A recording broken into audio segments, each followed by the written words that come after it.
Magandang araw mga idol, boxing update po tayo. Cuadro Alas Casimero versus Luis Pantera Nery, ang tinaguriang bad boys ng Mexico mga idol. Mukhang magtatapat na ang ating pambato mga idol. Well mga idol, pag-usapan natin yan mga idol.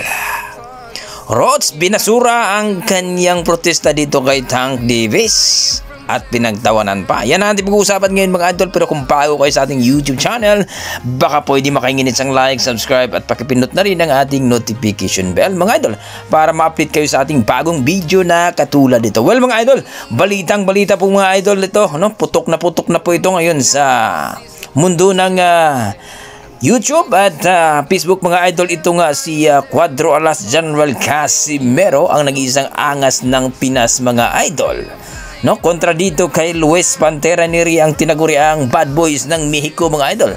Kung maalala nyo mga idol na itong si Luis Pantera Nery mga idol ay humingi po ito ng tulong dito kay Masayuki Ito, ang ating promoter ni Cuadro Alas dati mga idol, no, na kung saan ay gusto niya itong kalabanin ng isang Hapon at nangyari nga ito mga idol dito kay Kamida at pinulbos nga ang naturang Hapon mga idol, no.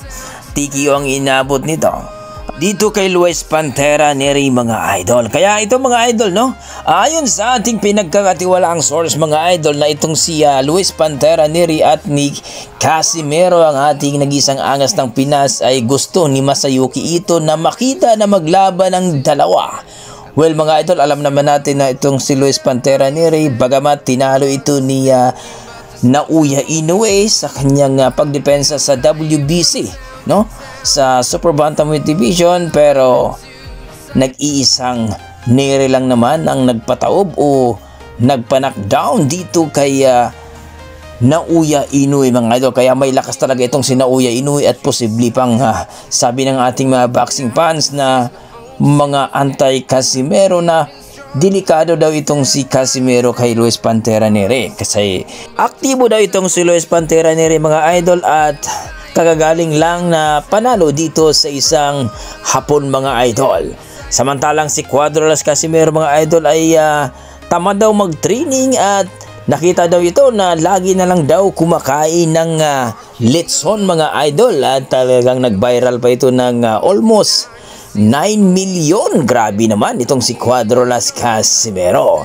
Pero ayon sa ating mga boxing fans mga idol, kung magkaroon nga ng laban itong si Casimero at magmaterialize ito ang laban ni Casimero at Nery, ay sigurado daw talaga na itong si Luis Pantera Nery ay may kalalagyan daw ito. Mas malupit daw si Casimero sapagkat kita naman daw natin kapag lumaban ito ay talagang diinan daw mga patama. At pero ayon sa ating mga boxing fans, kung maglaban itong dalawa ay sigurado daw talaga na pagpapawisan daw talaga itong si Casimero, dahil 2 Division World Champion itong si Luis Pantera Nery at si Casimero naman ay 3 Division World Champion. So kayo mga idol, anong masasabi nyo dito? Kakayanin kaya ni Luis Pantera Nery ang ating pambato na si Cuadro Alas Casimero? Komento mo na sa baba mga idol para ating pag-usapan. Sa kabilang banda mga idol, pinagtawanan lang itong si Lamon Rhodes ni Tank Davis mga idol dahil binasura nga ang protesta ni Lamon Rhodes ito sa New York State Athletic Commission mga idol. So walang nagawa ang kampo ni Rhodes mga idol at kinampihan itong si Tank Davis, dahil siguro ay alam naman natin na malaki ang pangalan ni Tank Davis compare kay Lamon Rhodes. Kayo mga idol, ang nasasabi nyo sa ating video komento mo na sa baba mga idol para ating pag-usapan. Maraming salamat.